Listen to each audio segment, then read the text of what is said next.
Hello and welcome to the old Fliers.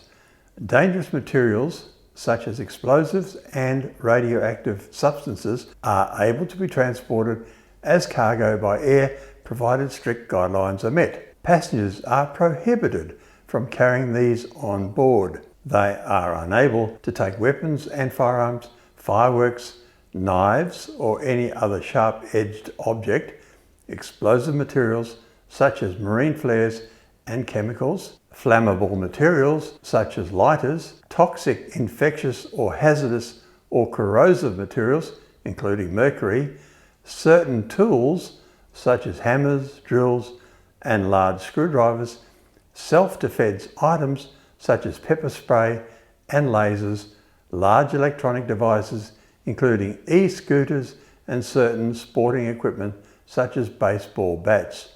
You would be amazed at what is stopped from coming on board at the security checkpoint. Agencies such as the International Civil Aviation Organization provide technical instructions for the safe transport of dangerous goods.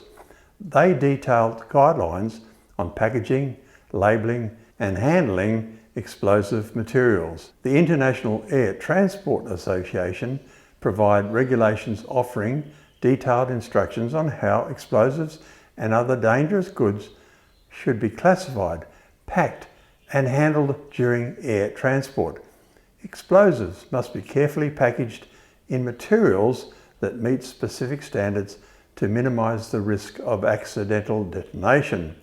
Transporting explosives by air is often limited to certain types such as industrial explosives, military ordnance, or specialized explosives used for research or commercial purposes. Certain explosives, like those found in fireworks or ammunition, may have stricter limitations on air transport. Explosives are often transported on cargo planes specifically designed and certified for hazardous goods rather than on passenger flights. I'm happy about that. Air cargo shipments of explosives are often subject to extra scrutiny. This may involve detailed documentation, special security screenings and inspections to prevent unauthorized access. Flight crews are trained in emergency procedures related to the transport of dangerous goods, including the safe handling of explosives in case of an emergency or accident. Radioactive materials are transported by air, but like explosives, they are subject to strict regulations and safety measures. These include the International Atomic Energy Agency, whose regulations, known as the IAEA transport regulations, establish safety measures for packaging, labeling and handling radioactive materials during transit. The International Civil Aviation Organization, as part of its role in aviation safety, incorporates the IAEA's standards into its own regulations for the safe transport of dangerous goods by air. These include special packaging requirements and limits on the quantity of radioactive material that can be transported. The International Air Transport Association provide specific guidance for the safe air transport of hazardous materials, including radioactive materials. IATA works in coordination with ICAO and IAEA to ensure that all air carriers adhere to these international safety standards. Radioactive materials must be packaged in special containers designed to minimize radiation exposure and prevent any leaks during transit. The packaging must also comply with IAEA and ICAO standards, and the materials must be properly labelled to indicate that they are radioactive. Typically, these packages will include radiation warning symbols and other identifying marks. Radioactive materials are classified into different categories based on the type and level of radiation they emit.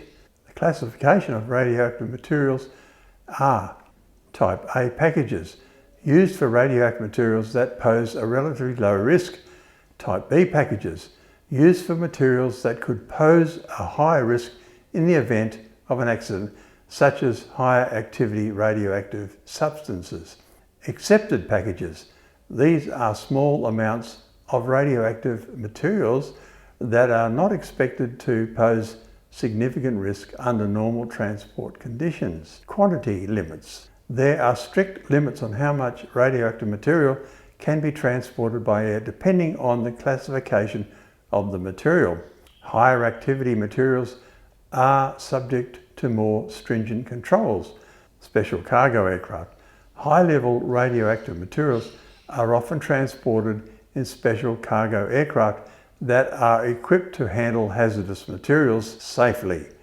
Radioactive materials are considered high-risk cargo and are subject to additional security checks and monitoring. Air cargo shipments may be subject to extra scrutiny to prevent theft, sabotage, or any potential security threats. Types of radioactive materials transported by air. Medical isotopes.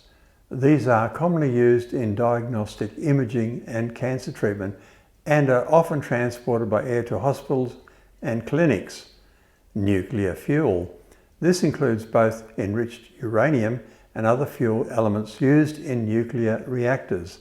While these are transported via air, they are often subject to more stringent regulations and are typically transported by specialized carriers. Industrial isotopes, used for purposes like radiography, testing, and other industrial applications. Research materials, radioactive substances used in scientific research or experiments may also be transported by air. You are unlikely to be on a flight carrying these materials as cargo. Of course, in the unlikely event of an aircraft crashing, the whole scene is declared as hazardous until proven otherwise. The biological risk alone is daunting. Thank you for watching. Liking and subscribing will promote new content.